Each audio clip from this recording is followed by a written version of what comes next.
hoje. Prazer, Elana. Hoje meu prazer, Elana, é especial para a Fabiola, que é a primeira vez que ela está aqui. Tem mais alguém que entrou, que é a primeira vez que está no encontro?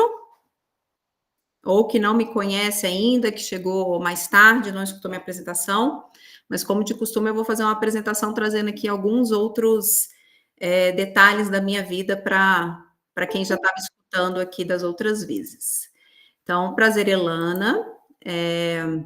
Eu tenho uma experiência... Dani, é só para mulheres, mas é meu namorado que está aqui, porque ele me ajuda depois com o feedback de apresentação, tá bom? Então, ele está aqui, mas também os homens são super bem-vindos, ainda mais nesse tema de hoje. Super bem-vindos. Se tiver mais, estou aqui só autorizando. Ele está aqui do meu lado também, ele está escutando e vendo, aí ele vai me dando as instruções, principalmente de tempo, estou aprendendo a lidar, porque eu me empolgo demais e para liberar todo mundo mais cedo, que eu sei que todo mundo está cansado nesse frio, então eu vou tentar aqui cumprir o tempo. Então, bora lá. Meu nome é Elana, eu tenho aí uma longa experiência no mercado corporativo, 18 anos de carreira, sendo 14 deles em posição de liderança. E eu já estive muitas e muitas vezes no meio de homens, né, em espaços dominados por homens, como outras mulheres que também já estiveram na sala. Então, assim, vou começar aqui perguntando: quem nunca passou por nenhuma situação que sentiu que era relacionada ao gênero? Para uma situação desconfortável por ser mulher no ambiente de trabalho? Eu acho que todas nós aqui tem pelo menos um exemplo de alguma situação para dar, né? De algum exemplo de alguma situação que a gente passou, que às vezes é até difícil da gente explicar para os homens o que é, né? Então, assim, eu já passei por muitos momentos assim e já estive muito desconfortável, né? Naquela posição de, meu Deus, o que eu estou fazendo aqui? Será que está tudo errado? E de tentar me espelhar, né, em lideranças masculinas, tentar ajustar meu jeito para eu conseguir me enquadrar nesse lugar. Então, eu posso dizer para vocês que, assim, ao longo da minha carreira, no início, principalmente, eu sofria muito nesse ambiente. E eu tentava ser duas pessoas. Uma pessoa no mundo corporativo e quem eu era fora. Porque eu falava, eu não posso ser quem eu sou aqui dentro. Então, eu não sentia que eu tinha permissão para eu ser quem eu era dentro dos locais de trabalho que eu estava. Então, eu fui por muitos anos me moldando e me espelhando em outras pessoas e tentando incorporar aquelas qualidades que eu achava que eram qualidades para liderança em mim. E isso daí foi causando um sofrimento e uma angústia muito grande. Até que eu comecei a entender, e aí a Ju tá aqui, foi o meu primeiro despertar, a Mayara também, acho que a Mayara também foi do IESE. Foi no IESE que eu comecei, em algumas matérias lá, a entender que eu poderia, principalmente em ética e literatura. A gente fez um MBA e tiveram alguns livros que eu tive uns insights que eu comecei a entender que eu podia integrar os meus dois papéis, que na verdade eu tinha que integrar, que é quando a gente fala de uma liderança autêntica, que é a gente conhecer o nosso eu, qual que é o nosso forte, e como que a gente coloca isso. E eu comecei a me sentir cada vez mais fluida. Mas eu posso confessar para vocês que foi a partir do momento que eu fiz esse curso com a Gisele que muita coisa se tornou clara para mim. Por quê? Eu achava que as dores que eu tinha eram coisas minhas, eram individuais, eram características minhas. Então, eu achava que quando eu tinha uma dificuldade no ambiente, era uma questão relacionada a uma competência minha que estava ruim. Eu precisava me desenvolver em algo. Eu não entendia que eram questões do ambiente, que eram questões do jogo, né? Onde eu estava inserida. Que aquilo ali ia acontecer independente da minha performance e da minha competência. Então, foi a partir desse momento que eu comecei a abrir meus olhos e eu digo para vocês, a minha carreira ela foi muito mais fácil depois, porque eu parei de tomar para mim o problema, que antes eu tomava e era uma sobrecarga muito, muito pesada. Então, é isso que eu quero apresentar para vocês hoje. Então, ao longo desses meus anos de carreira, 14 anos em liderança, assumi postos, né, de C-level, em que eu era a única mulher numa diretoria, em diretorias por 2 vezes, em diretorias só com homens. Então, eu fiquei muito tempo nesse ambiente. E começou a me causar uma angústia muito grande, porque eu falava, a minha voz não ressoa. E a Gisele, que eu vou apresentar para vocês, a Gisele Tiglac, ela fala disso. Ela fala que, no mínimo, tem que ter 20% de mulheres ou de diversidade, quando a gente fala em diversidade. Tem que ter, no mínimo, 20% para você conseguir minimamente ter voz, né? E é uma realidade que a gente vê em poucas empresas no Brasil hoje. E aqui eu estou falando só de mulheres brancas, né? Mulheres, estou nem falando de mulheres brancas, mas eu estou falando de mulheres de uma forma geral. Mas quando a gente começa a segmentar, falando em diversidade, a gente vê que o cenário ele é ainda pior, né? Então, isso daí é muito importante. E aí, com essa... Pois é, Aline. E aí isso começou a me causar uma aflição, porque eu falava, é muito legal estar aqui, porque eu sirvo de exemplo para outras mulheres também estarem e ver que é possível estar, mas a minha voz não tem eco. Então, hoje, a minha missão, eu fundei uma empresa, eu saí do mercado corporativo, hoje eu estou 100% no empreendedorismo, então eu fundei uma empresa para fortalecimento das mulheres, para a gente justamente conseguir trazer esse equilíbrio que a gente tanto precisa, tá bom? Então, essa é a Elana, essa é a minha missão. Espero continuar em contato com todas vocês para vocês conseguirem conhecer um pouco mais da minha história, principalmente a Fabiola, né, que é a primeira vez que está aqui. Então, iniciando aqui, hoje eu queria interagir com vocês logo nesse início. Queria que vocês me dissessem aí, quantas vezes, né, e aí pode ser só com um maisinho, uma mãozinha, ou se vocês já se sentiram culpadas em algum momento por vocês pensarem em vocês em primeiro lugar. Todo o tempo. Legal. Tem alguém aqui que não se sente mais culpada? Que já conseguiu passar dessa fase? Ninguém? Então, que bom. Estamos todas nós compartilhando aqui desse mesmo sentimento. E isso daqui, gente, é muito importante. Parece que é besteira, mas não tem nada mais poderoso do que a gente compartilhar das nossas angústias. Porque é exatamente assim que a gente tira esse fator do individual, de uma falta de competência minha, para entender, nossa, isso é um problema coletivo. E como que nós juntas podemos endereçar esse problema, que muitas vezes não sou eu sozinha, né? Então, assim, quantas vezes que hoje você fez algo que não queria fazer só porque era esperado de você fazer? Hoje, alguém fez alguma coisa que fala, eu não estava muito afim mesmo de fazer aquilo lá, mas eu fiz porque senão alguém ia ficar chateado? Minha mãe, meu marido, meu filho? Várias vezes. Todo dia. Hoje, sempre. Quantas vezes nessa vida que a gente diz sim, quando o que a gente mais queria era gritar, não, eu não quero fazer isso não é para mim. Sentir culpado eu nem tento, mas é de raiva, todo dia, muitas vezes. A gente está nesse papel. Quantas vezes que você já se sentiu incomodada por você estar sempre disponível para os outros? Não é? É muito comum entre todas nós. Então, vamos lá. Vou apresentar para vocês a amiga Camila. Você está com o microfone aberto. Vou desligar, tá? Vou apresentar para vocês a Gisele Tiglac, e eu acho que é Tiglac, tá? Eu já escutei alguns, mas cada um pronuncia de um jeito. Se alguém aqui ousar conseguir, eu acho que ela é polonesa. Então, se alguém souber falar alguma coisa próxima e souber me dizer como é que se pronuncia esse trem aí, vocês me ajudam, tá? Mas me deram uma cola aí, eu escutei em alguns lugares que era Tiglac. Então, a gente sintetiza esse S, Z, C, Z, I aí como um Tzinho, tá bom? Então, a Gisele, a Gi, que é minha amiga brother, porque eu não sei pronunciar o nome dela completo, a Gisele, ela é uma francesa, ela é PhD em filosofia política, ela é pós-doutora em sociologia política e ética aplicada. E a Gisele, ela tem uma vida inteira dedicada ao estudo de mulheres. Ela tem uma empresa lá na França, em que ela dá mentoria para lideranças femininas para várias empresas.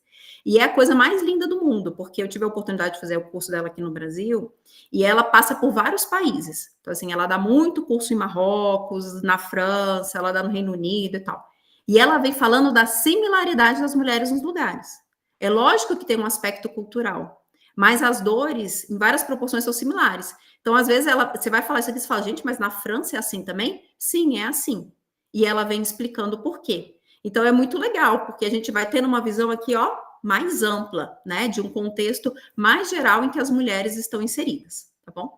E a Gisele, ela tem esse livro aqui, Os Subversivas, que ela consolida os principais aprendizados que ela teve aí ao longo dessa carreira. Recomendo demais a leitura, inclusive eu quero lançar um clube de leitura exclusivo para esse livro, que vai ser fantástico para a gente debater detalhe a detalhe, a gente ver como que a gente pode contribuir, né, para essa mudança que ela propõe aqui. E o livro dela é dividido em 3 fases, tá bom? Então, a primeira fase do livro dela, ela vem trazendo a explicação, é uma contextualização, é uma leitura de realidade, do passado até aqui. Isso daí é fundamental para a gente conseguir fazer uma mudança para o futuro. Primeiro, a gente precisa entender por que as coisas são do jeito que elas são, né? E aí, depois, ela vem com uma segunda fase do livro, em que ela vem falando de vários complexos e síndromes que as mulheres elas precisam quebrar dentro de si para elas vencerem, e depois de um impacto de tudo isso, tá? Mais uma vez, eu consolidei aqui uma semana de curso em 1h30. Então, eu vou trazer aqui um apanhado, né, os principais pontos dos ensinamentos dela, muito com a minha leitura, né, e com o que eu aprendi, com o que eu vivi. Porque eu acho que o mais importante é isso, é a gente ver o conteúdo e a gente falar o que isso daí resume, né? O que isso daí faz sentido na minha vida? Porque não dá para a gente simplesmente aceitar tudo, a gente tem que ver o que a gente já viveu, né? Então, muito legal. O livro da Gisele se chama Subversivas. Então, ela fala, olha, as mulheres, elas precisam entrar tem que fazer uma subversão, né? Mudar essa regra do jogo que é imposta. Então, ela começa já falando assim, olha só, as mulheres, elas não pertencem a si mesmas. Primeiro, as mulheres, elas pertencem aos seus filhos, aos seus maridos, aos patrões, às famílias, ao Estado. Portanto, ser subversiva significa você aprender a ser você mesma, indo além de todos os estereotipos de gênero. Aí ela fala, ser subversiva significa você estar onde não espera que você esteja. É fazer uma reviravolta nos códigos impostos. Então, isso daqui é muito importante. Esse primeiro momento, assim. É dura essa frase, né? Vocês concordam com isso? Vocês sentem isso? Vocês sentem que vocês não pertencem a si mesmas? Quando eu li isso aqui, eu achei muito duro. Às vezes, né, Estela? Mas é verdade. Muitas vezes é isso mesmo. Quando a gente para ver as nossas reações, os nossos comportamentos, a gente vê que muitas vezes a gente não pertence a gente se apaga, né?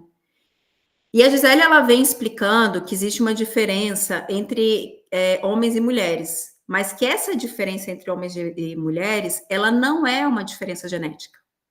Ela não é uma diferença... lógico que existe uma diferença biológica dos nossos corpos, né? Mas essas diferenças de comportamento e de atitude, ela não é algo natural. Ela é algo que foi construído ao longo do tempo. E ela vem falando que existe uma coisa, que o homem, ele é o único ser, que ela chama animal, né? Ou ser, assim, um animal, que ele não tem um ambiente extrabiológico definido. O que isso significa? O nosso corpo, ele é o nosso ambiente biológico. Mas para a gente ser um ser de verdade, para a gente interagir, para a gente se desenvolver, a gente precisa de um ambiente extrabiológico. E esse ambiente extrabiológico que traz a cultura, né, os símbolos, as convenções, tudo isso. E ela vem falando que nós, seres humanos, somos os únicos animais que não têm um ser extrabiológico definido. Todos os outros animais, eles possuem. Então, nós, seres humanos, a gente constrói o nosso ambiente extrabiológico, né? E ela vem falando, fazendo toda uma comparação, é um estudo mesmo aqui, foi um estudo sociológico que ela fez, né? E ela vem fazendo toda uma comparação da humanização, então, desde os tempos lá de trás, dos primeiros primatas e o homem ali, os primeiros homo sapiens, toda a construção disso, toda a evolução do homem, ela vem fazendo um comparativo da evolução do homem, da humanização, versus a hominização. E ela vem mostrando com vários fatos históricos, né, civilizações antigas e tudo, e religião, base religiosa, como o homem, ser homem, o gênero homem, se apropriou da humanização. Então, ela vem mostrando como que o homem, ele fez um sequestro civilizatório, que ela chama, porque ele construiu todo o espaço extrabiológico, com todas as suas regras e suas convenções, sem que as mulheres pudessem participar desse ambiente. Faz sentido para vocês isso?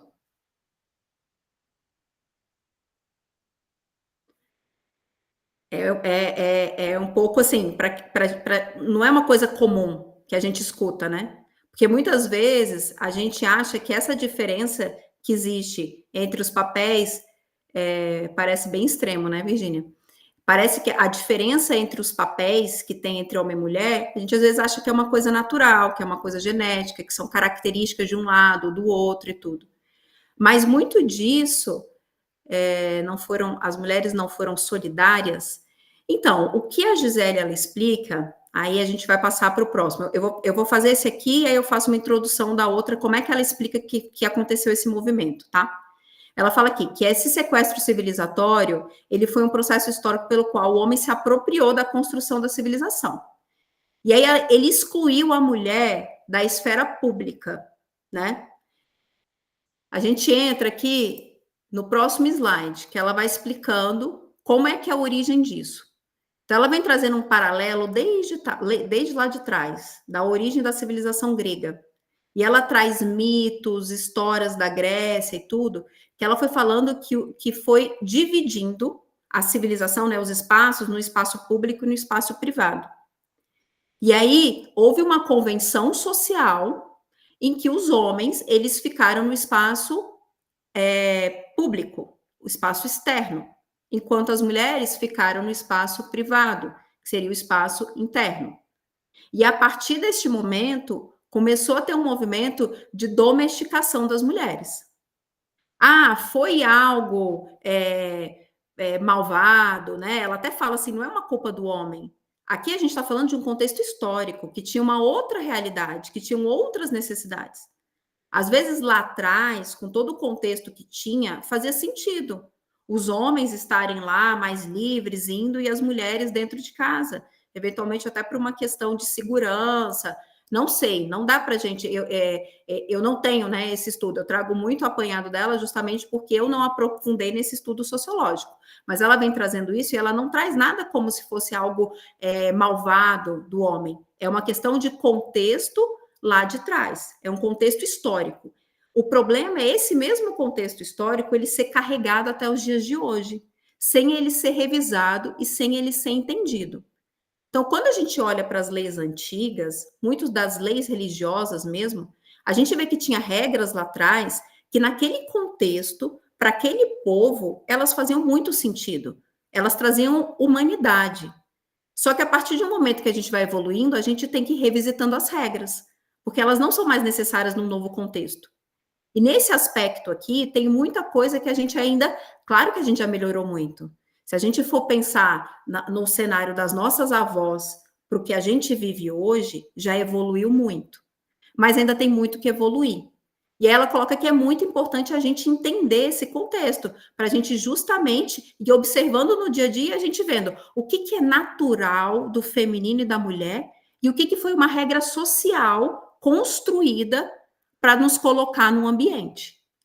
Ela vem falando dessa questão da domesticação das mulheres. Eu acho que isso dói em mim quando eu falo disso, porque eu falo assim, cara, é doloroso a gente pensar nisso, né? Que nós somos seres domesticados, né? Nós mulheres que buscamos tanta liberdade e tal, mas quando você vai ver a verdade, tem um fundo de verdade atrás de tudo isso, né? Então ela vem trazendo toda essa contextualização lá da Grécia Antiga, em que houve essa divisão dos ambientes. O ambiente interno e o ambiente externo. E que os homens ficaram no ambiente externo, e nesse ambiente externo foi construída toda a civilização. Todas as regras, o debate político. Quando a gente vai olhar, as mulheres, o primeiro voto feminino, ele aconteceu em 1893, né, na Nova Zelândia, foi o primeiro país. Então é uma coisa recente quando a gente vai pensar para a história da civilização e da evolução. O último país a implementar o voto feminino foi a Suíça em 1971. Então é algo muito recente mesmo, que a gente vê que a mulher ela começou a ter voz para ela participar. E a gente vê que a nossa participação ela ainda é reduzida. A gente começou a participar, mas a nossa participação ela ainda é reduzida. E nessa época, existia uma restrição muito grande das mulheres terem acesso ao saber, porque não queriam mesmo que as mulheres tivessem acesso ao saber. Eram os homens que estudavam. Aqui, vou fazer uma pergunta para vocês aqui. Quantas de vocês tiveram avós que se formaram, que fizeram curso superior? A Aline falou que não. A Juliana também não, a Paula também não, a Virgínia também não, a Fabiola também não. Então, olha que interessante. A Gabi teve, graças a Deus teve. A minha avó também, ela era professora, né? Não sei qual foi o tipo de, se naquela época tinha formação e tal, mas ela dava aula. A Carol também não. Então, vocês pensam, é muito recente. Eram mulheres que elas não tinham acesso ao saber. E a gente sabe que o saber, ele é a maior fonte de transformação de tudo. Então, a Gisele vem falando muito que essas mulheres, elas foram privadas da sua genialidade.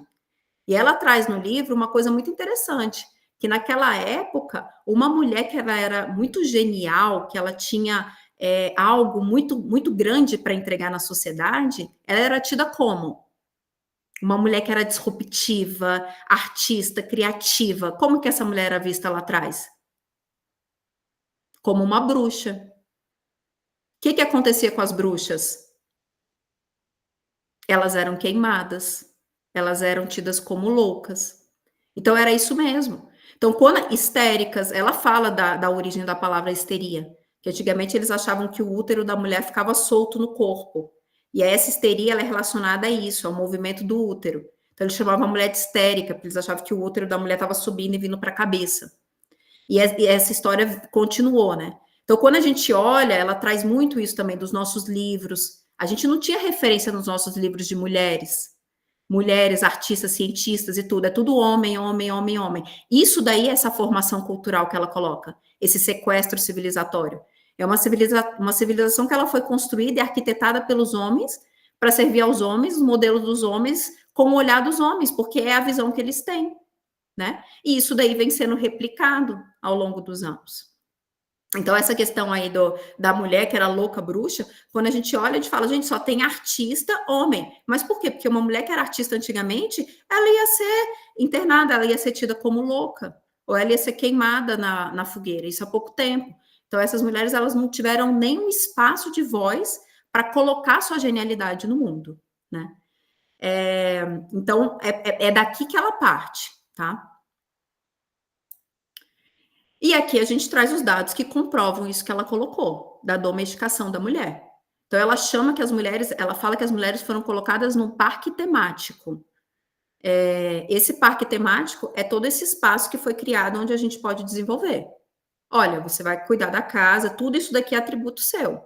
Cuidar da casa, cuidar dos filhos, cuidar da família, tudo isso. Você vai trabalhar? Vai, mas você continua nesse ambiente aqui que foi colocado, que eu te digo como você tem que ser, como você tem que se vestir, como você tem que se portar, como é o jeito certo de você falar, que você tem que ser, né, uma boa moça, que você tem que servir, que você tem que tal. Então, isso daí ela chama de parque temático.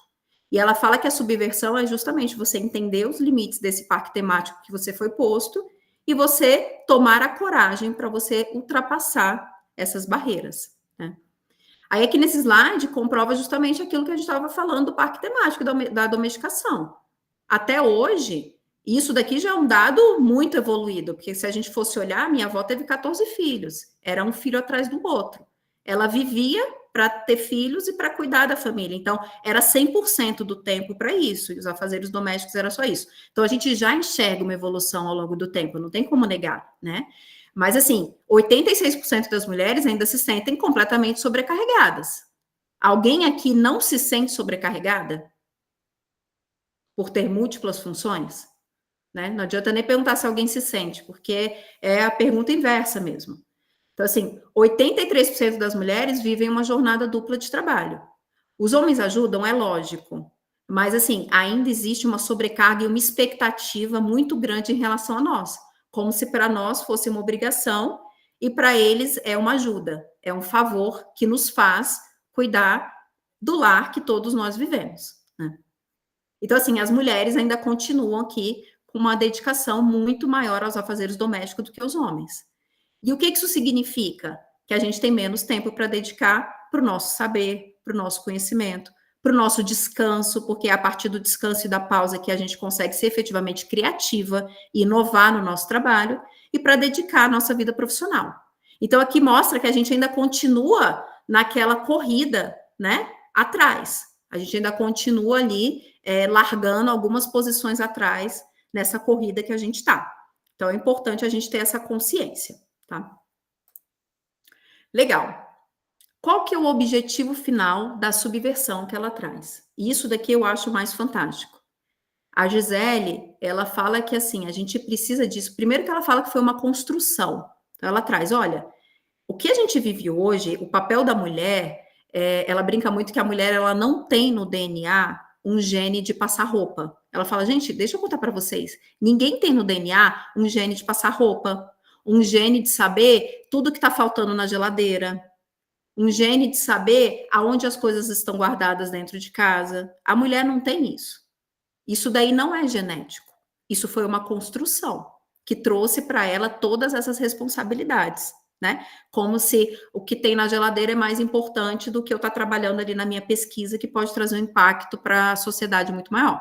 Do que a pia tem que estar limpa e impecável, é muito mais importante do que o trabalho que eu estou fazendo e eu tenho que deixar isso aqui pronto. Isso daí não é uma coisa genética da mulher. Isso daí foi uma construção social. E uma construção, né, de várias camadas ali. E que se foi construído, ela pode ser desconstruída. Então, o objetivo final da subversão é justamente a gente trabalhar nessa reconstrução da civilização. E a gente trazendo, nesse novo modelo civilizatório, o olhar dos dois. Porque o que a gente fala aqui é de equilíbrio, é de uma união harmoniosa entre os gêneros. Não vai resolver a gente ir para um pêndulo e falar assim, ah, foi toda a vez dos homens, agora é a vez das mulheres. Daqui a pouco a gente vai cair no mesmo buraco. Porque é lógico que os homens têm benefícios, mas não significa que a vida deles está maravilhosa. Eles precisam se enquadrar também em várias questões de gênero que são colocadas aos homens que causam muito sofrimento a eles. Então, isso daqui causa um desequilíbrio total para a sociedade, né? E aí ela vem trazendo que o objetivo final da subversão é a gente criar esse novo humanismo, onde os homens e as mulheres, eles podem contribuir igualmente para a construção de uma civilização mais justa.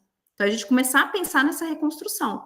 E a gente estabelecer de verdade uma real equidade de gêneros, igualdade de gêneros, né? E não apenas formal como vem sendo. E é um passo a passo. E a gente precisa participar. Por isso que é tão importante a gente estar nessas cenas políticas também. A gente está no debate demográfico. Até hoje a gente às vezes acha chato. Ah, não, eu não quero falar de política, eu não quero entender de política.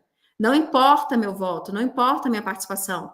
Eu não quero participar disso, eu não quero participar da convenção do meu condomínio.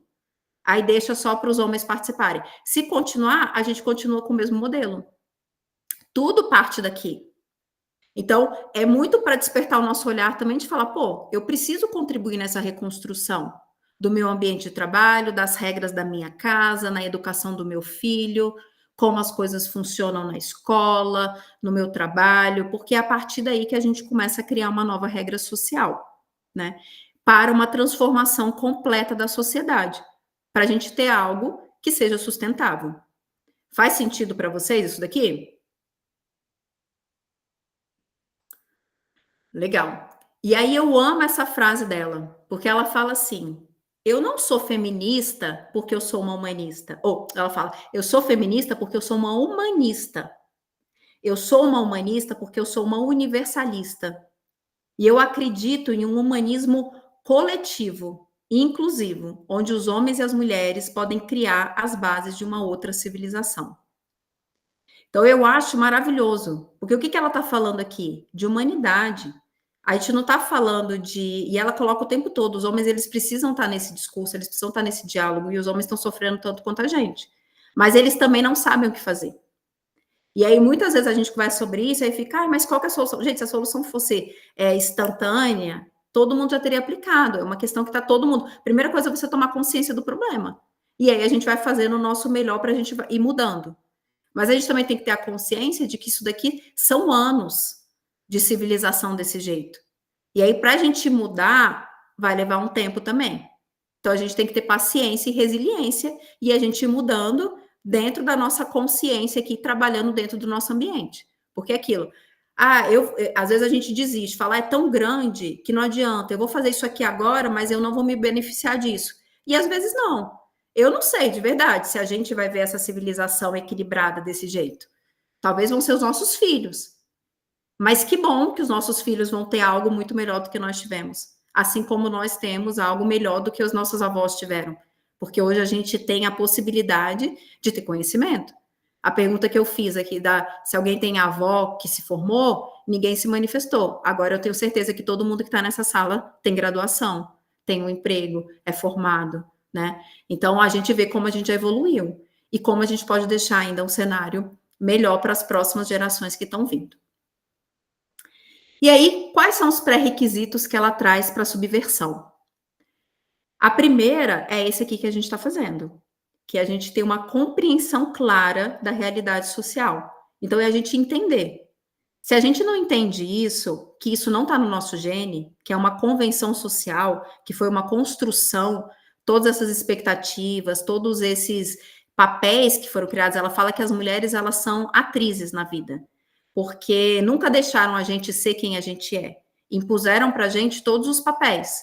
Olha, você tem que falar assim, você tem que se vestir assim, você tem que se comportar assim, é esperado que você faça isso, você não pode falar muito, você não pode gritar, porque senão você é arrogante, senão você é histérica, senão você é não sei o quê, não sei o quê, não sei o quê. Então ela fala que a gente vive uma vida totalmente desconectada de nós, e que nós somos atrizes da nossa própria vida, e que muitas vezes a gente deixa os outros contarem a nossa história por nós, que a gente não cria a nossa própria melodia, até ali, o seu próprio fundo musical, né? Então, a primeira coisa é, a gente precisa compreender isso, porque a gente só consegue romper uma barreira a partir do momento que a gente compreende. Não, isso não é meu papel. É claro que a gente tem uma questão, né, feminina, que nós geramos uma vida dentro de nós. A gente tem essa mágica, né? A gente tem essa coisa maravilhosa, linda de poder dar vida. E isso já traz, é lógico que a gente vai cuidar dos nossos filhos, já é uma coisa natural a gente querer ter esse instinto protetor de mãe, a gente amamenta, a criança depende totalmente de nós. Mas tem muitas coisas que, por a gente ter esse fato, a gente acha que a gente tem que estender isso para tudo. Então a gente tem que cuidar do mundo inteiro, cuidar de todas as pessoas, a gente tem que estar sempre em segundo lugar, a gente tem que estar. E não, né? E tem uma questão que, assim, às vezes são regras sociais que a gente vem vendo e tem muitas regras religiosas também que vêm. E aí depende muito da nossa crença, que a gente tem que ir observando e vendo. E assim, tá tudo bem, né? Não adianta, vamos rasgar tudo agora e vamos revoltar. Não, isso daí sustentou a civilização por muito tempo e a gente chegou até aqui. E a gente tem que olhar para dentro de nós e falar o que faz sentido para mim dentro de toda essa conversa, né? E observando. Será que isso daí me inibe de ser eu? Será que isso daí me bloqueia para eu colocar ali todo o meu potencial, toda a minha genialidade? Será que tenho mais a contribuir? Acho que é uma reflexão que todo mundo tem que fazer a partir desse contexto que a gente colocou, dessa regra social. O segundo requisito, autoconfiança. A gente precisa acreditar na nossa própria capacidade. A gente vai passar ali pelas síndromes, e nós, mulheres, a gente tem uma tendência muito, muito forte da gente se validar pelo exterior, justamente por essa questão de falarem o que é esperado de nós. Então, a gente não confia na gente. A gente fica esperando alguém falar o que é esperado de nós. O que eu devo fazer nessa situação? Como que eu devo agir? Como eu devo me portar? Né? Quantas vezes a gente já...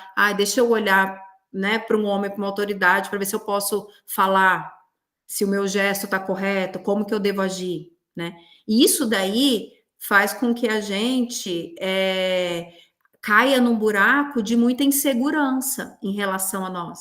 Mas isso não é só na vida adulta, isso é desde pequena. Justamente por essa questão social que a gente vem, né? Vem crescendo, vem reproduzindo ali, né? E não é, mas a minha mãe, meu pai, não, gente, é uma questão que, assim, todo mundo vive nesse ambiente. Então, é difícil você, às vezes, sair dessa bolha, você enxergar além disso, né? E aí a gente tende a buscar sempre uma aprovação fora, o tempo todo, para validando o nosso valor.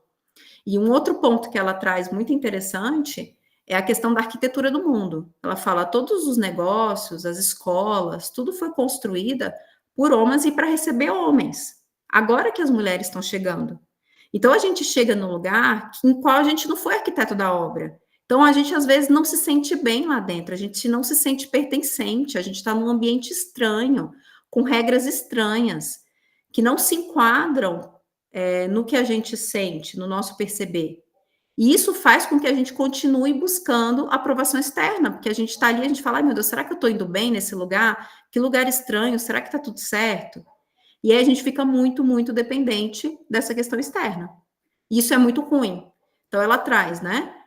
Vou falar um pouquinho. É claro que todo mundo sabe por que isso é ruim, né? Porque senão a gente perde o nosso poder e a gente fica no outro, a gente fica tentando atender a expectativa do outro e não a nossa, né? Real. Aí o outro ponto que ela traz, a coragem. É difícil a gente quebrar padrões estabelecidos pela sociedade. Então a gente tem que ter muita coragem para isso. Porque a partir do momento que a gente se propõe a quebrar padrões, a gente deixa de ser amada muitas vezes, o tempo todo, que é outra coisa que a gente busca. Uma aceitação completa. A gente quer sempre estar, né, sendo bem reconhecida, sendo amada por todos, todos os nossos colegas, sendo aceita naquele ambiente. Mas para a gente ser aceito o tempo todo, vocês concordam comigo que a gente tem que estar muito obediente dentro de todas as regras? Para todo mundo falar, nossa, que boa menina, todo mundo aceita. A partir do momento que você começa a questionar algum tipo de regra, e não é brigar, não, ou se impor de uma forma diferente, ou colocar sua voz como você quer colocar, ou se vestir do jeito que você quer se vestir, né? Ou estar no ambiente de forma integral, você passa a incomodar outras pessoas, porque você está fazendo diferente do que era esperado. E isso daí exige muita coragem para ser. Faz sentido para vocês? Legal. E aí, mulheres julgando, diminuindo. Ela fala muito isso, assim, que tem um aspecto lá de trás que já vinha, assim, desde as civilizações muito antigas, que já tinha uma tendência de desvalorizar tudo que uma mulher faz. E isso se mantém. Parece que, assim, tudo que as mulheres fazem tem um pouquinho menos de valor do que o dos homens, né? Em vários aspectos. Não dá para a gente generalizar. Não dá para a gente falar, é sempre assim e tal. Não dá. Mas a gente já viveu várias situações assim. Que a gente fala, nossa, eu faço o negócio, não é mais do que sua obrigação. Um homem faz, 1000 palmas. E é uma questão histórica. Então, às vezes, a gente olha o nosso ambiente e a gente fica chateado com um e com o outro. Não, a gente tem que chegar e conversar, porque às vezes você está com esse olhar, você já tem uma lente diferente, já tem um conhecimento diferente para olhar e falar assim: olha, isso aqui não é correto. E não se sentir tão ofendida com a situação, porque a chance dessa situação acontecer ela é enorme, porque é uma questão social e histórica que vem vindo. Né? Aí os caminhos para a subversão que ela traz, né? Primeiro é o autoconhecimento e aceitação completa de si. Então, mais uma vez aqui a gente vem falando da importância do autoconhecimento. Todas as aulas, gente, não tem como fugir disso. É reconexão com a sua essência, com o seu eu, autoconhecimento. E aceitação de quem você é, com as suas sombras e a sua luz, com a sua perfeição e com as suas imperfeições, com seus acertos e com seus erros. Isso daqui que a gente fala de aceitação. Nós, mulheres, temos uma tendência muito grande à perfeição, a gente quer ser perfeita em tudo. E a gente quer apagar e fugir da nossa sombra, como se a gente não fosse errar. Mas isso é inviável, a gente está aqui para evoluir, todos nós como seres humanos. Então, a gente precisa começar a trabalhar esse autoconhecimento e essa aceitação interna, né? E completa de nós mesmos. A libertação de filtros internos. Esses filtros internos aqui são as crenças limitantes, que a gente tanto fala, que a gente carrega. Tantos as síndromes, os complexos e aquelas crenças que nos prendem dentro desses padrões. E criar o nosso próprio fundo musical, que é a gente criar a nossa própria história, de acordo com a nossa essência, com o nosso eu, e a gente ser livre para voar e viver, né? Tentando se libertar de todos esses padrões que nos impõem a nós, que foram impostos a nós. Né? E ela fala aqui que o auge da subversão, da opressão, é alcançado quando nós mesmas, nós mulheres, nos mantemos submetidas e ficamos ali voluntariamente, sem que ninguém nos peça para ficar. E ela fala que a gente fica nesse parque temático, voluntariamente, sem que ninguém nos peça, que esse aí é o auge da opressão da mulher na sociedade.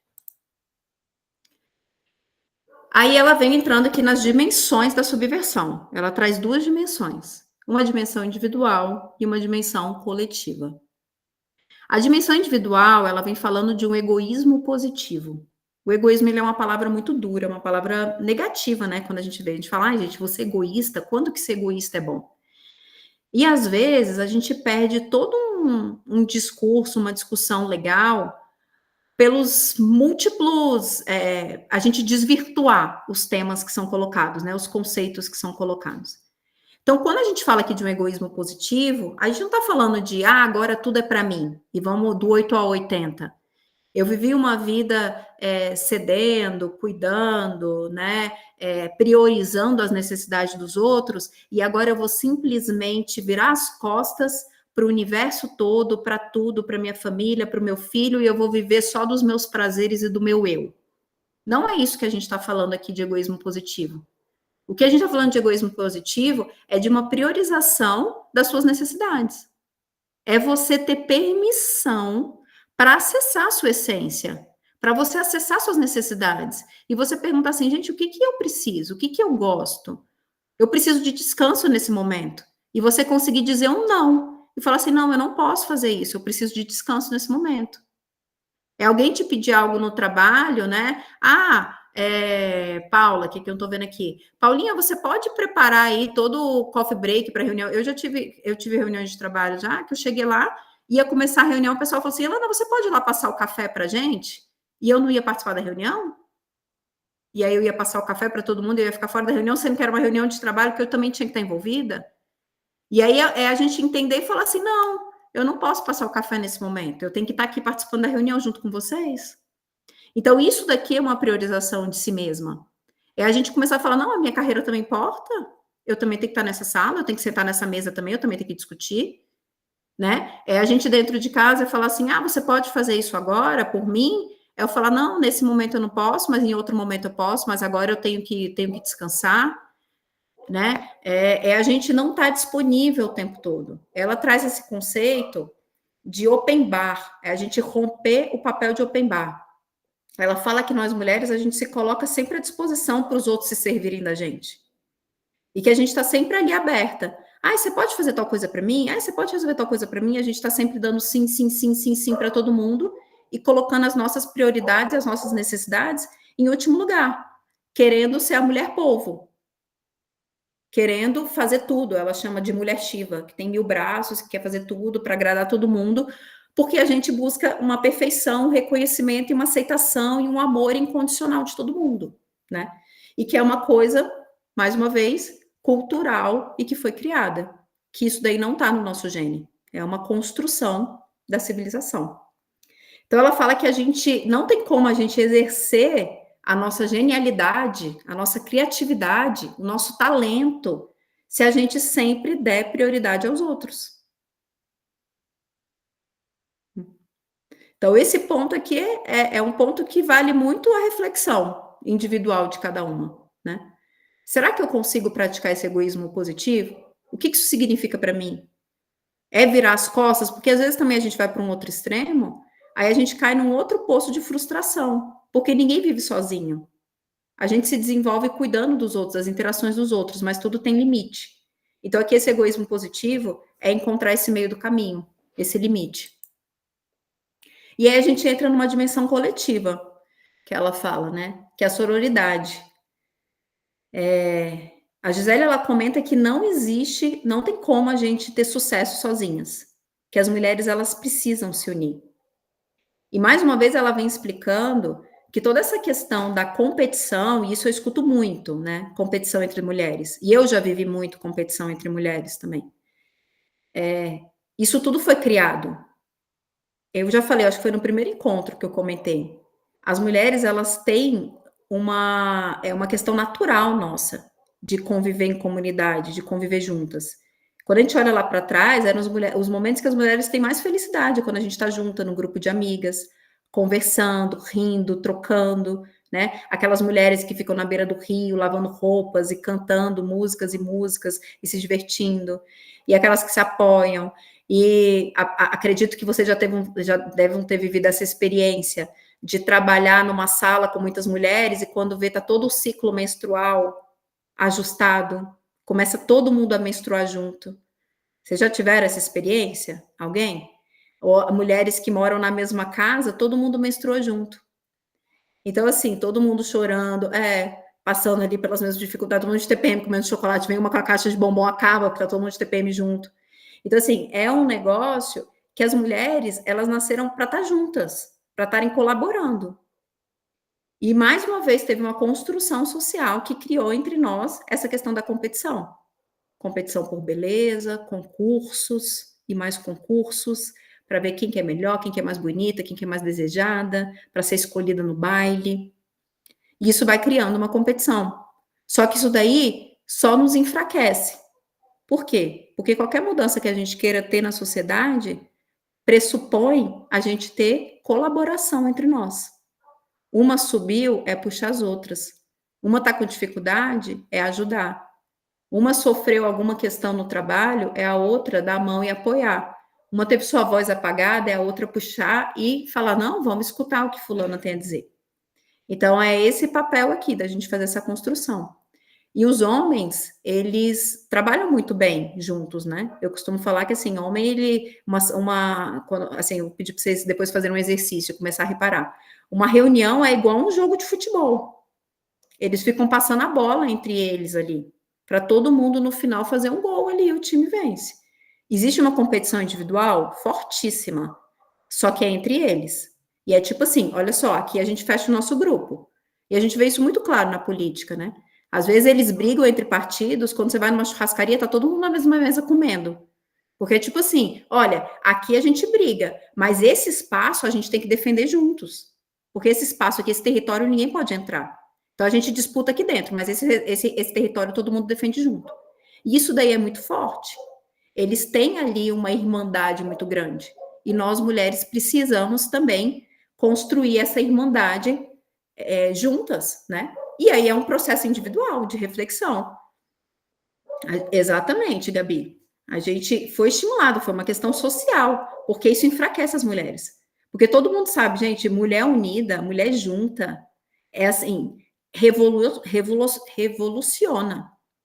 Quando as mulheres se juntam, a gente tem um poder de execução, de materialização muito grande. A gente tem um poder de criação muito grande, de execução e de materialização. Então, são várias regras que foram criadas mesmo para nos enfraquecer. E se a gente não tem consciência disso, o que acontece? A gente cai no peguinha. A gente cai na casca de banana. Então, a importância aqui é a gente trazer essa consciência dentro de nós. E a gente se perguntar, porque a mudança começa com a gente. Eu estou apoiando o grupo de mulheres? Como que a gente pode se unir em uma comunidade para a gente se apoiar? Como que no trabalho eu posso fortalecer as outras mulheres para trazer junto, né? Faz sentido para vocês isso daqui? E eu digo para vocês que, assim, a criação da Equitê, uma das grandes motivações para mim foi isso. Eu falei assim, eu quero criar uma comunidade para a gente se fortalecer, para a gente ter um ambiente em que a gente possa discutir isso abertamente e uma ajudar a outra. Como que você reagiu nessa situação no trabalho? Eu estou passando por esse conflito. Como que vocês me ajudam? O que vocês já fizeram? Você já tem alguma experiência? E a gente poder trocar fazer essas trocas para a gente se fortalecer. Eu vou contar para vocês aqui. Eu passei por uma situação 8h20, 8h30. Eu vou falar rapidamente, eu continuo para não perder muito tempo. Mas assim, eu passei por uma situação numa reunião de trabalho. Estava numa diretoria com 7 homens. Eu era a única mulher. E eu cheguei 5 minutos atrasada na reunião de diretoria, porque eu estava finalizando uma outra reunião anterior. E eu entrei na sala e o diretor olhou para mim, cheio de homem na sala, com o time dele.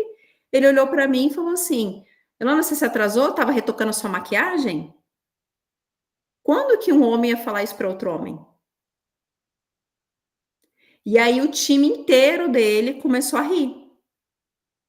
Aí eu virei e falei assim para ele, não estava retocando não, eu estava finalizando uma reunião, mas se você quiser, meu kit de maquiagem tá aqui, você quer emprestado? E aí todo mundo parou e começou a rir. Aí eu falo, gente, é isso, só que assim, você tem que estar preparado, entendeu?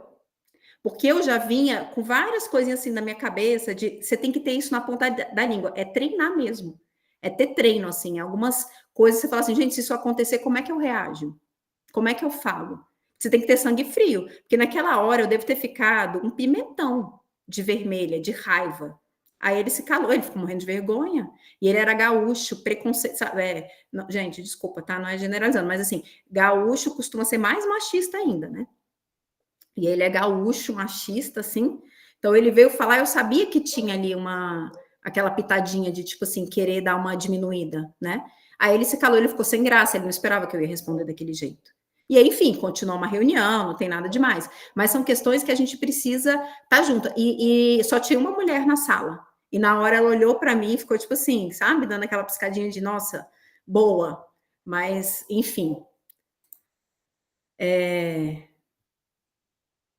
Gabi, isso daí, essa reação assertiva, também me faltou muito em muitos momentos. Isso daqui, ó, uma dica muito importante. O que que eu fazia? Toda vez que eu passava por uma situação dessa e eu não sabia responder, porque a maioria das vezes eu me calava, eu saí e depois eu ficava na minha cabeça. Elana, aconteceu isso. Como que você tinha que ter respondido? Como que você tinha que ter respondido? Então eu ficava praticando na minha cabeça, isso daí é repertório, você vai adquirindo ao longo do tempo. Então eu ficava na minha cabeça trabalhando. Nessa situação, eu tinha que ter respondido. Aí, se eu tivesse oportunidade lá na frente, eu falava de alguma coisa. Mas aí você também dissolve dentro de você aquele sentimento ruim, porque às vezes a gente carrega dentro da gente. Ai, que raiva, por que eu não falei? A gente guarda um rancor. Quando você para e fala assim, tudo bem, naquela hora eu não soube responder. Mas e agora? Como eu poderia responder, né, de cabeça fria? Você dissolve aquilo e libera. E fala, tá bom, se acontecer outras vezes, eu vou me posicionar desse jeito. Mas você também se abraça e se acolhe por não ter sabido responder. Né? Não adianta carregar essa culpa, porque vem mesmo esse sentimento de culpa. E nem sempre temos que brincar mesmo, temos que problematizar alguns problemas. Né? Não entendi muito bem, Ramano, o que você quis dizer, de piada, mas assim, tem que ser leve também, né? Não adianta a gente também querer criar um clima pesado, é tentar ser leve. Eu não consigo, eu não sou uma pessoa que sou muito. O meu jeito já é. Eu sou mais dura, né? Quem me conhece aqui sabe que eu sou um pouco mais dura na minha fala. Mas assim, eu tento não ser grosseira, mas às vezes não dá. Mas tem que impor, porque senão a pessoa senta em cima, né? Então, assim, isso daqui é outra fase dela que eu amo. Ela fala assim, que a liderança, ela não tem gênero. Tem mulheres que ocupam posições de liderança e homens que ocupam posição de liderança. Mas liderança nunca teve gênero. Então, assim, não tem isso que o líder nato é o masculino, que a gente tem que olhar. Não, todo mundo pode ser líder. Homens, mulheres, qualquer um pode ser líder. Você tem que desenvolver as competências para ocupar aquela posição, né? Então, não é uma questão de gênero que traz, né? Aí, legal. Aí a gente entra aqui na segunda parte do livro, então, aquela ali é toda a contextualização histórica e ela vem trazendo aí os aspectos da subversão. Faz sentido para vocês essa contextualização histórica? Trouxe novidades aqui? Vocês acharam que foi? Porque para mim foi muito disruptivo quando eu escutei, sabe? Foi muito, muito disruptivo, porque eu não entendia isso. Eu achava que era uma coisa. Aí eu comecei, gente, mas é social, é uma coisa religiosa, não é da natureza. Enfim, foi muito divisor de águas para mim. E aí ela entra aqui nas nossas síndromes e complexos femininos, que aí é uma generalização mesmo, porque todas nós temos um pouquinho de cada um desses daqui, né? Vamos ver quem que se identifica aqui. Eu vou falar de cada uma, depois eu quero que vocês apontem aí quem se identificar para cima, quem não se identificar para baixo, tá? Só para a gente ter uma ideia. Porque aqui também já é um processo de evolução. Tem muita gente que já tem consciência e está conseguindo trabalhar. E depois pode compartilhar com a gente para ver como que conseguiu vencer essas barreiras. Então, a primeira síndrome que ela traz é a síndrome de Atlas. O que isso significa? A gente carregar o mundo nas nossas costas. É a tendência da gente querer assumir responsabilidade de forma excessiva, carregando todo o peso. E aí, qual que é o impacto disso? Uma culpa excessiva e uma busca eterna por perfeição. A gente quer estar perfeito em tudo. Eu tô aqui dando aula para vocês, meu filho tá lá em cima. Aí vem aquele negócio, durante o dia eu tava repassando material, eu fico, ai, gente, mas eu podia estar brincando com ele, mas eu tô aqui. Isso daqui é carregar o mundo nas costas, eu quero ser perfeito em todos os meus papéis. É algo que todas nós estamos lidando aí diariamente. Hoje, graças a Deus, já melhorei muito nisso, mas assim, sempre tem resquícios, e aí a gente tem que parar e bora lá. Síndrome da boa aluna. Aquela necessidade compulsiva de ter a resposta para absolutamente tudo. De ficar, ai meu Deus, mas como é que eu vou para a reunião? E se me perguntarem, eu não sei, deixa eu estudar mais, porque eu tenho que saber absolutamente tudo. Mas para eu aceitar esse emprego, eu tenho que saber tudo, mas eu ainda não sei, eu não tenho confiança para isso, porque eu tenho que ser uma boa aluna que tira 10 e quando a pessoa pergunta, eu já estou aqui com a mão levantada para responder. A Aline já evoluiu nesse daí. E nunca decepcionar as expectativas do outro. Mais uma vez, o perfeccionismo paralisante. É a gente buscar o tempo todo reconhecimento. Reconhecimento, reconhecimento, reconhecimento. Então, professora, tá certo? Corrigiu? Tá tudo bem? Essa aqui é a síndrome da boa aluna. A síndrome da moça simpática. É a tendência da gente querer agradar todo mundo.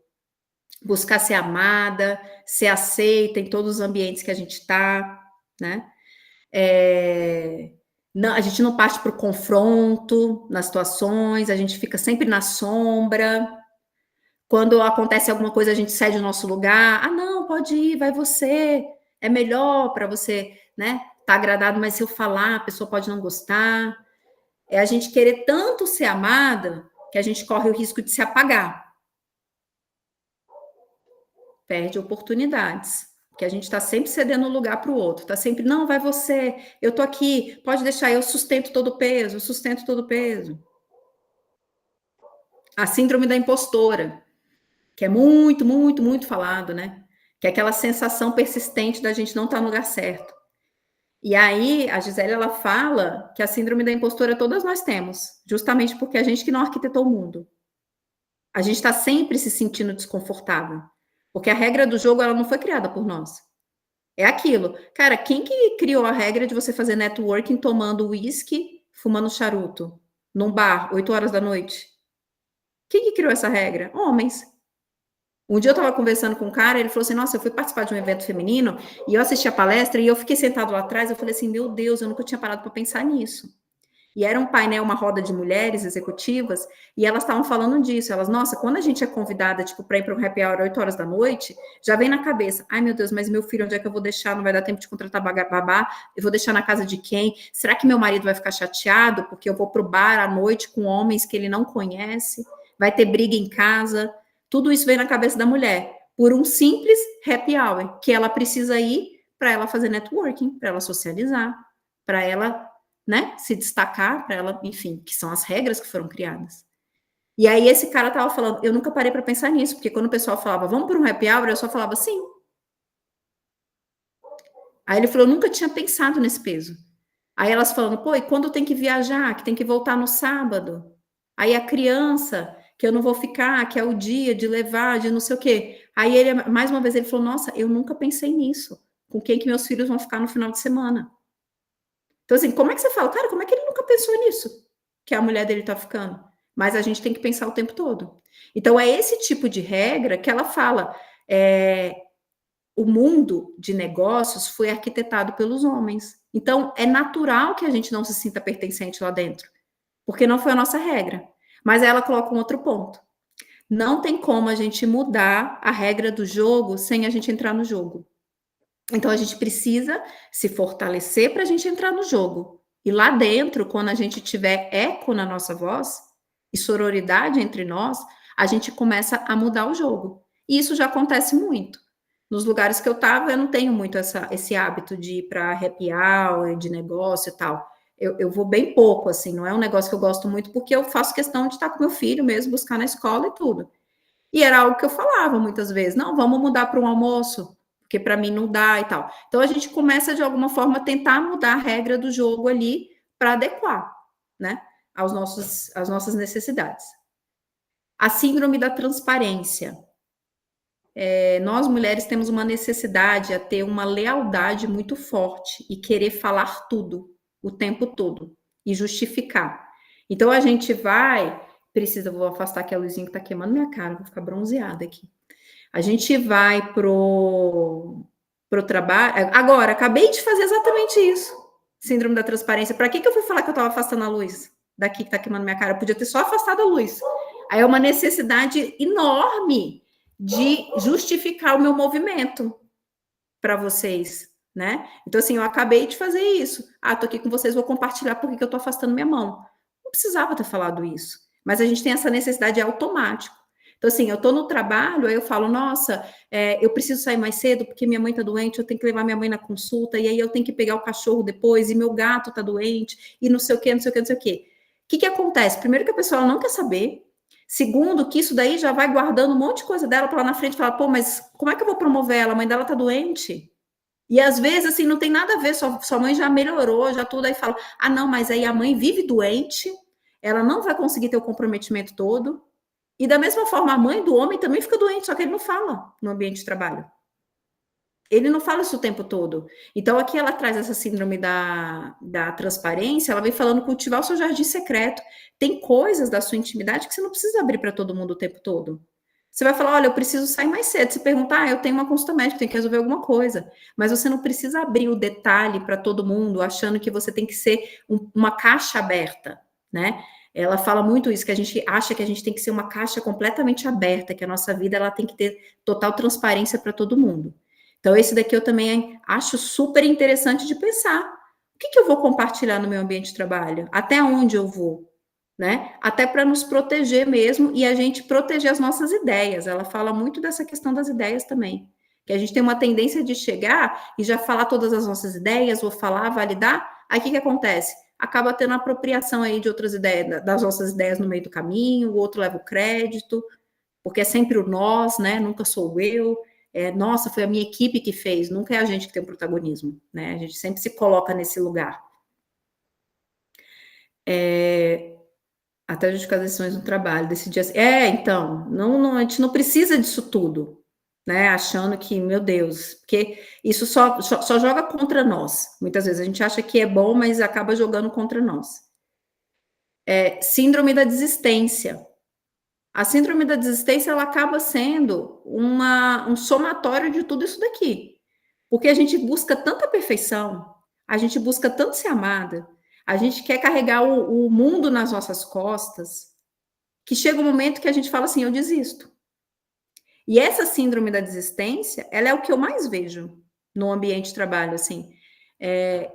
Da média gerência até a média gerência, a gente vê uma evolução grande das mulheres na carreira. Chega que as mulheres desistem de continuar subindo. E eu acredito que desistem justamente por isso daqui. É tanto peso que a gente carrega, são tanto esse conjunto de outras síndromes aqui que a gente carrega, que faz com que a gente desista de continuar a nossa carreira e de mudar o que a gente precisa mudar. Porque é o que a gente viu ali atrás. Para a gente fazer essa subversão, a gente precisa estar nos espaços públicos, ajudando a reconstruir esse mundo novo. Então, a gente precisa quebrar essas síndromes para a gente não desistir. E o meu papel com a Equité é justamente esse. É ajudar cada uma de vocês nessa jornada de observar, identificar essas síndromes, vencer esses complexos internos, para vocês estarem no lugar onde vocês quiserem estar. Porque eu acho que esse que é um ponto muito importante. Aqui, quando a gente fala de a mulher tem um papel, que ela foi domesticada, que ela foi imposta no lugar da casa, gente, não tem problema nenhum quem quer ficar em casa. Não tem problema nenhum a mulher que quer cuidar dos filhos, que quer se dedicar ao trabalho do lar, cuidar dos filhos, que é um puta trabalho difícil. O negócio é quando ela acha que ela não tem escolha, que aquilo ali é um papel só para ela. Então, aqui a gente está falando de escolha. A gente está falando das mulheres se conectarem com si, se conhecerem, falarem o que eu quero para minha vida. E eu saber que eu posso isso. E que eu tenho ajuda para isso daqui. Então, o meu trabalho com a Equité, ele é todo voltado a isso aqui. A evitar essa síndrome daqui da desistência. É trabalhar o eu de cada uma, a reconexão com a sua essência, o que são os seus padrões limitantes, as suas crenças limitantes que estão inibindo isso, aonde que as síndromes estão pegando mais forte, encarar isso, olhar de frente e se fortalecer para vencer e continuar nessa jornada, né? Fortes, inteiras. Elana, mas eu não quero sair daqui. Não tem problema, mas você vai se fortalecer. Porque tem que estar nesse lugar, mas tem que estar inteira. Não adianta estar lá exausta e com sentimento de tô devendo o tempo todo. Né? Aí ela fala aqui: quebre os códigos esperados, seja subversiva, estando em total consciência, liberte-se das expectativas estereotipadas para criar novos espaços de liberdade. Então, essa daqui que é a nossa grande missão: quebrar esses códigos esperados por nós, identificar essa codificação dentro de nós e quebrando para a gente ir reconstruindo esse novo. E aí aqui eu trago 3 dicas espertas, tem muito mais no livro, né, que é dito na fala no treinamento dela, mas aqui tem 3, eu vou falar de 4, que tem uma outra ali. Primeira coisa, ocupar o seu espaço. O que isso significa? Foi feito um estudo, isso daqui, visualmente, eu vou pedir para vocês começarem a observar, mas depois, mas eu vou trazer junto aqui um dado de um estudo. Foi feito um estudo observando as mulheres quando entram na sala de reunião, mulheres e homens, tá bom? Então, uma sala de reunião montada, 8 cadeiras à mesa, e sempre tem aquelas cadeirinhas em volta, não tem? Quando é uma reunião muito grande. Aí fizeram uma reunião, ou um estudo. Aonde que vocês acham que as mulheres sentam quando elas entram na sala de reunião?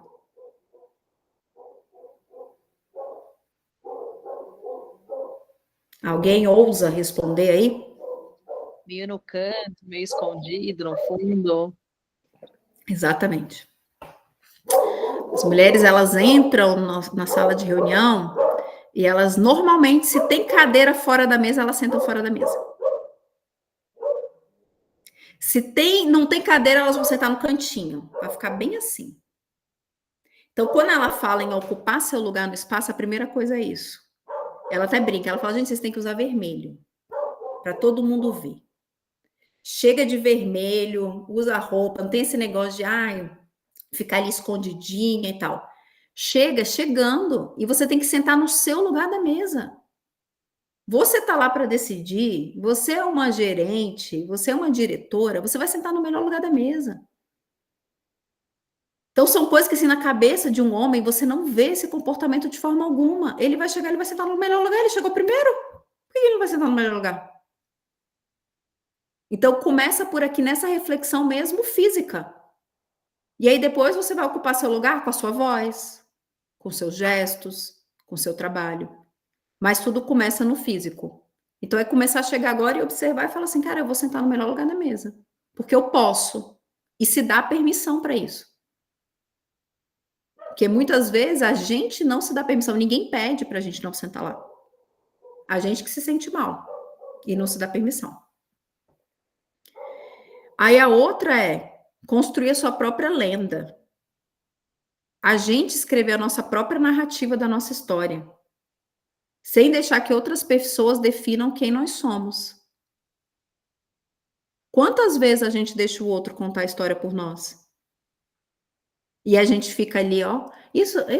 Quantas vezes a gente fica ali torcendo para alguém vir falar do elogio, falar, né, dar um elogio, trazer um reconhecimento do nosso trabalho em público?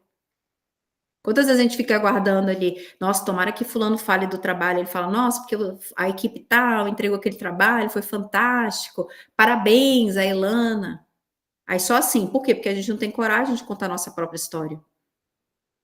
A nossa própria narrativa, os nossos próprios feitos. A gente está sempre diminuindo. Ah, não, eu não fiz nada, não. Ah, não, não foi nada demais. Não, minha história não tem tanta importância assim. Então é a gente olhar e a gente se apropriar disso. Não, tem pra caramba. Deixa eu contar minha história. Deixa eu ver a mulher interessante que eu sou. Deixa eu ver tudo que eu entreguei. E a gente começar a trazer essa narrativa para a mesa e não deixar que os outros contem a nossa história por nós. Aí a terceira, que a gente já falou da síndrome.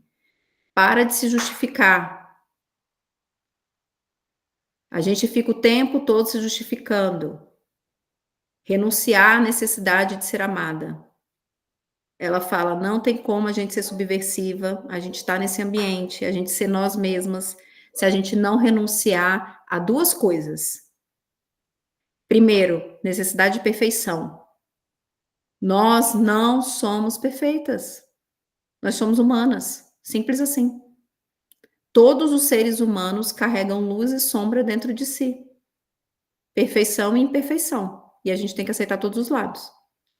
Quando a gente não renunciar a essa necessidade de perfeição, não tem como, a gente vai viver sobrecarregada, exaustas, frustradas, porque é impossível alcançar a perfeição. E a outra é ser amada. É impossível a gente ser amado por todo mundo.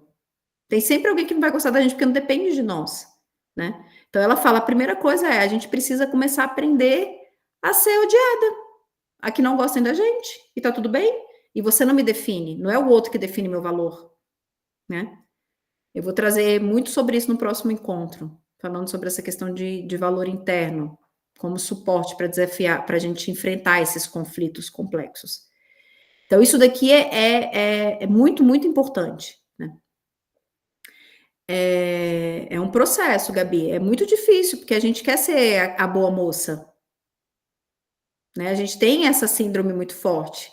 A vida inteira a gente cresceu assim, né, querendo agradar, deixa eu ver se o outro, né, pra, ser escolhida, gostar de mim, a gente cresceu assim, na nossa geração era muito a gente ser escolhida, e isso tem um impacto muito grande, né. A gente quer que os outros gostem da gente, todo mundo quer ser amado, mas assim, não tem como, né, a gente buscar isso, colocar isso como meta de vida e deixar de agir por isso. E aí ela traz uma outra coisa muito legal, que ela fala assim: "Gente, vocês precisam aprender a organizar a incompetência doméstica de vocês. Aprendam a organizar a incompetência doméstica de vocês". O que que isso significa? De repente, vocês não sabem mais como fazer as coisas. Vocês esqueceram como é que passa roupa, vocês esqueceram como é que lava roupa, vocês esqueceram como é que arruma, faz lista de compra. Dê espaço para os outros fazerem, né. Tem uma questão na psicologia que eles falam que o pai, ele só entra na vida do filho se a mãe der permissão. O pai, ele não entra se a mãe não der permissão. E muitas vezes nós não damos permissão para os homens entrarem, porque a gente quer fazer tudo do nosso jeito, a gente vai lá e toma a frente.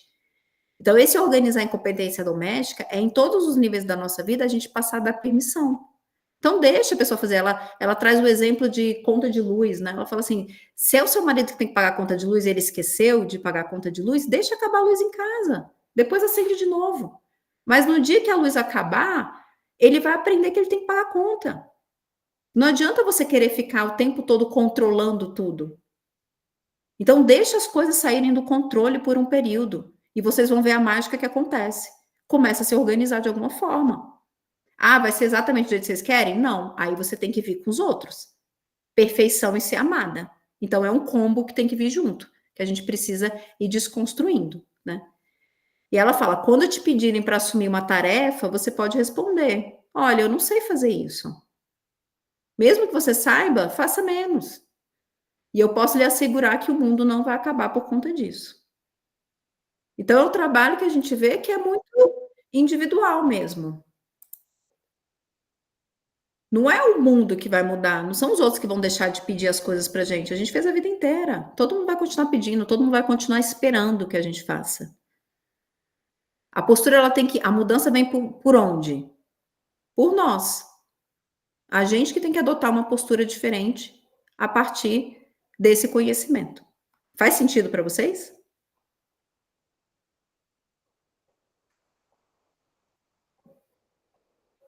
É isso, Gabi. Para o outro se frustrar também. E o outro, às vezes, quer participar, quer se sentir útil. E quando a gente vê, dá espaço e todo mundo sai ganhando, porque é o que ela trouxe, assim, não é uma questão de guerra entre homens e mulheres. É uma questão social que lá atrás fazia sentido, quando foi construída. Só que são regras que elas não cabem mais nos dias de hoje. E que os dois lados sofrem.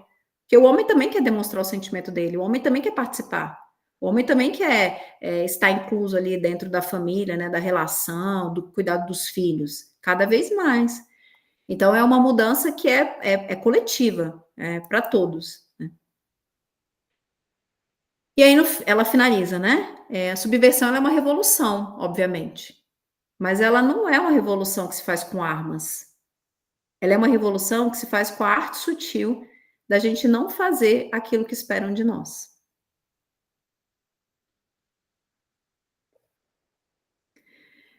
O que isso quer dizer, com o resumo de tudo que a gente conversou?